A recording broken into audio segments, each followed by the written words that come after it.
Waterloo, 1815-2015. Les carnets secrets de Basil Jackson.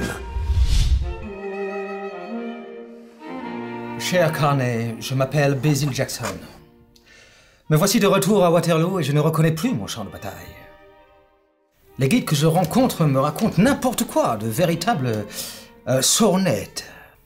Évidemment, depuis 1815, depuis la Grande Bataille, j'en ai vécu des moments aux côtés de Blücher et de Wellington à Paris, aux côtés de Napoléon à Sainte-Hélène.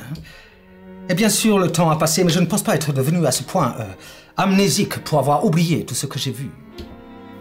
Que d'inventions, que d'exagérations j'ai entendu là-bas. C'est pourquoi j'ai décidé, tant qu'il est encore temps et tant que ma mémoire ne me fait pas défaut, de coucher sur papier tous mes souvenirs de la plus grande bataille à laquelle j'ai eu l'honneur de participer. Mais commençons par le commencement. Je ne sais pas pourquoi, j'ai toujours eu un attrait particulier pour la langue française. Je l'avais d'ailleurs apprise dès mon plus jeune âge.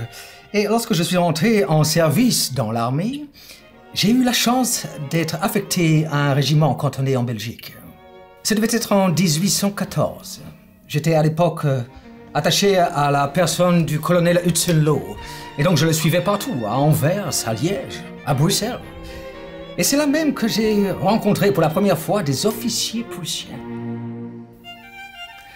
Je peux te dire, cher carnet, que j'ai eu face à moi, parmi les Prussiens, une sacrée bande d'opposants à Napoléon.